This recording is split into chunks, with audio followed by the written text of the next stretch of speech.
After 2 weeks, we have a government again. But what happened is kind of complicated. The first thing you need to know is that in theory, the way a budget is passed is the president introduces a budget proposal to the House and Senate budget committees. The House and Senate committees work out spending and taxing targets, and then the budget goes to be voted on the floor. I say it works this way in theory because Congress is actually too divided to pass a budget. So we've been operating on what's called a continuing resolution. A continuing resolution is meant to extend the budget temporarily in case Congress can't actually pass a budget.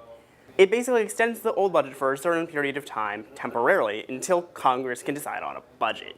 I say temporary, but we've been operating on a continuing resolution since May. Finally, we get to the shutdown. Basically what happened was the current continuing resolution was set to expire September 30th, and to make sure that Congress actually did something, they set spending cuts that would automatically cut in across the board that would be so painful that it would force them to take action, thus earning it the title the fiscal cliff. Guess what? We went over the fiscal cliff. We went over the fiscal cliff, but how?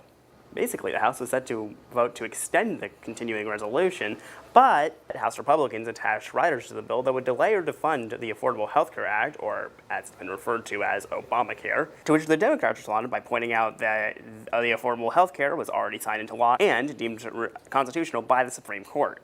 So we entered congressional deadlock!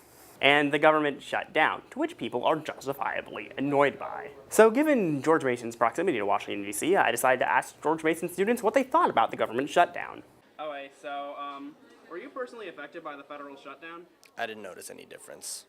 Yeah, a little bit. Like, my dad wasn't in work for, like, a while, so it was kind of problematic for us.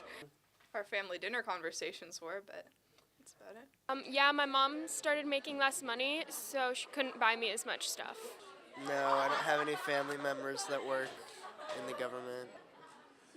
I was affected because I was uncomfortable with the idea that the Congress couldn't come to an agreement before the shutdown actually occurred.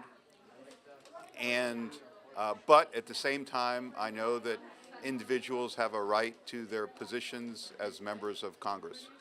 Do you blame either side for the shutdown? Not particularly in either side, but the general inability to compromise has had quite a disastrous effect, I feel. No, I just know that the Republicans and Democrats couldn't agree on something. Both. Isn't it the Republicans' fault? The House Republicans? And I sort of do in a way, but I feel like Congress just really needs to get its act together and start working on solutions as a whole.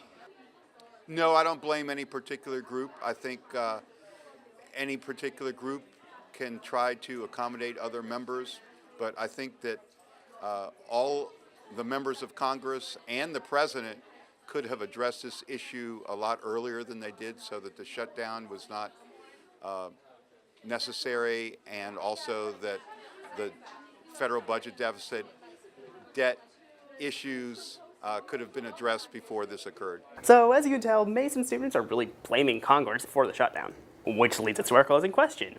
Will we shut down again?